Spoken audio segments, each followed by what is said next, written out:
We go now to the former director of the National Economic Council under President Trump, Gary Cohn. He is back in the private sector now, and he joins us this morning from Long Island. Good morning to you. Good morning, Margaret.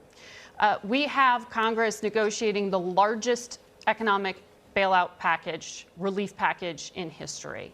And the Treasury Secretary said this morning that if it doesn't work, they will go back and ask for more money in 10 to 12 weeks. Yep. This doesn't sound like there is a timeline on the horizon. Can you give me a scale of what kind of economic pain is coming?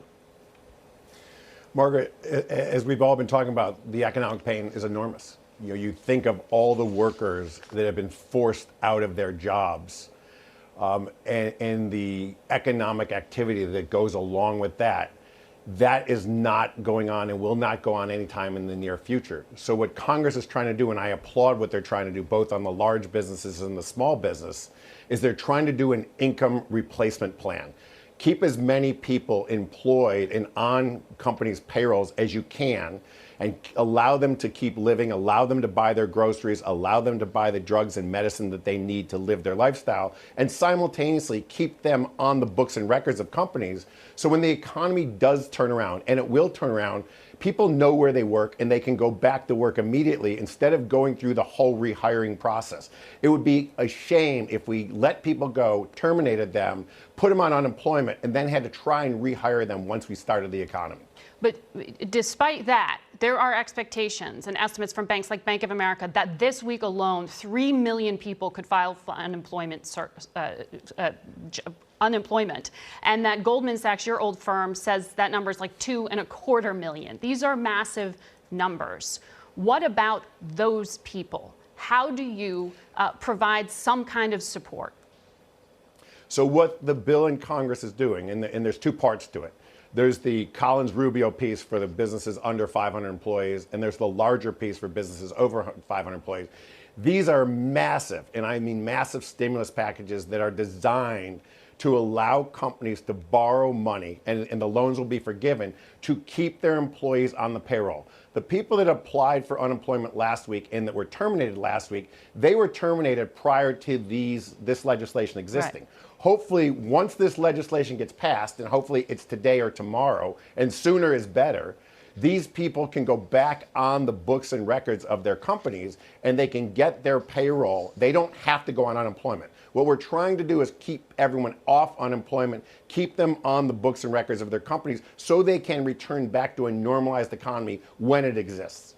And we just don't know when that is yet.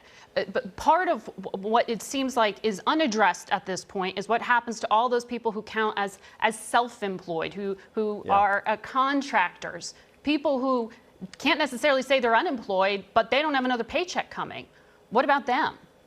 Margaret, I think that you just hit on a very important topic, and I've been talking a lot about this. We've got people that work at big companies, we've got people that work at small companies, and then we've got this big piece of the economy that's either self-employed or contract labor. Think of people that work at stadiums and arenas. Think of people that work in catering businesses. Think of Uber drivers and Lyft drivers. They need to get compensated as well. What I would encourage in the legislation, hopefully this is in there, we go back to those companies that hired part-time labor or hired labor as needed, and you go back and look at what you were paying them for the last month or the last 2 weeks, and you go back and pay them that exact amount of money. And those companies can actually go to the two facilities that are created, borrow that money and be relieved of that debt, and compensate their people as well. How long do you think the bailout that's being put together will buy us before you see job cuts? Well, what they're trying to do, and I applaud this, is not have job cuts. Allow businesses to keep all of their employees on the books and records and continue to pay them their salary. We just that would be the best. That would be the best outcome. We don't know. If there's any ambiguity, companies are going to act rationally and they're going to cut employees because they're going to constrain their most scarce capital, which is dollars. They're going to hoard dollars, which is the exact wrong thing we want them to do. So what Congress is trying to do right now is the appropriate measure in forcing money into businesses and allowing them to keep all their employees on the books. One of the key economic players in this country, a member of the Federal Reserve, one of the presidents, Neil Kashkari, told 60 Minutes that they are seeing a freezing up of new financings for corporations. That sounds like when he's looking out there in the marketplace at credit markets, that there is a warning that this could be a financial crisis. So remember, the Federal Reserve Bank in the United States is the lender of last resort. And so far, they have done an adequate job. They have done many of the things they need to do.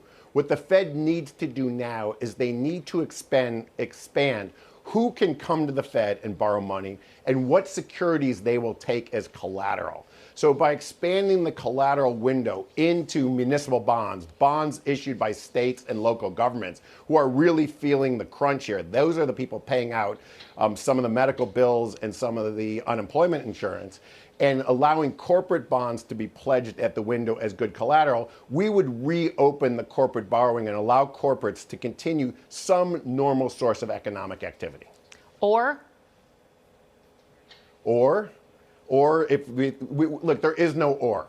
We're in a time where we have to go do these things. We have to allow that collateral to be pledged, and I think the Fed will get there. They've been moving very fast on what they've been doing. They just have to continue to expand what they're doing. Gary Cohn, thank you for joining us.